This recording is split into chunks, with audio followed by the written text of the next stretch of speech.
Dear students, today we will discuss about software ownership and liability. So once the software has been made, so now whoever invented, developed that software should be given credit, and that person should get money out of that product, and any person should not be allowed to copy that product and resell that product on his or her own name. So one needs the ownership and should get profit from the investment in terms of time and money. So such things are treated under intellectual property law. So legal efforts to provide you the ownership of the developed software, and these are based on well-established principles of copyright and patent law.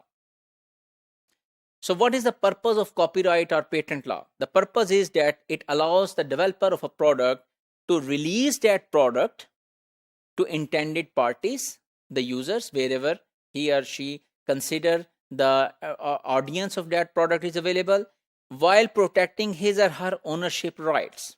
So that product remain under the ownership of that particular person.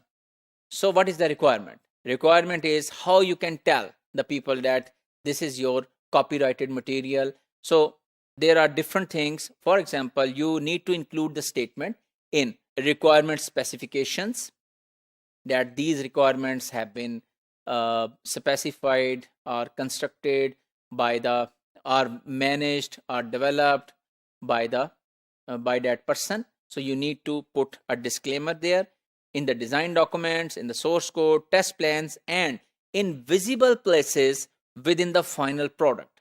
So you might have seen that when you install some software or product, you can see that somewhere it is mentioned that this is a copyrighted material and the copyright is with blah blah blah person. So there is another term known as software license. So legal agreement, this is a legal agreement between the owner of and the user of the software product that grants a user certain permissions to use the product without transferring ownership rights to the intellectual property. And whenever we are going to install some softwares, there is a software license which comes and it says I agree, and then you click confirm, then it is going to be installed. So you should try to read it, that it says that this is a copyrighted material and you can use it in certain scenarios and under certain laws. And then there is a patent. So patent laws were established to allow the inventor to benefit commercially from an invention. So this means you are going to make some invention in the world, and you are going to prove that this invention is not obvious for everyone to make, and I am the owner and I am the patent holder of this invention. I should be granted the patent. So you are granted a patent, but it is an expensive and time consuming task. However, you get the right to execute that patent for a limited time, normally for 20 years. So this means within those 20 years, if anyone claims or use that invention, he or she should take written permission from you or should pay you. So we will have one incident in the history of when you have break some law. So what could be the consequences? So for example, in 2004, a little known company, NPT Incorporation, successfully won a case against Research in Motion, RMI, which is the makers of BlackBerry smartphones.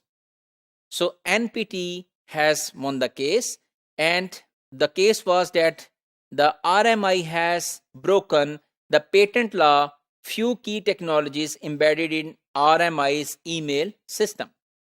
So what were the judgments? The judgment included an injunction to suspend email services to all BlackBerry users at once and in the United States, and RMI eventually reached to an agreement to pay NPT a total of $612.5 million.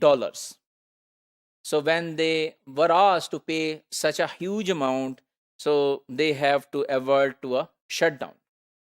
So if we summarize today's module, we have learned that when a software is built, that software can be protected by different means. We have learned about intellectual property law, copyright, patent, software license, and we have seen a real example that when you do not follow the law, then what can happen to you and to your company.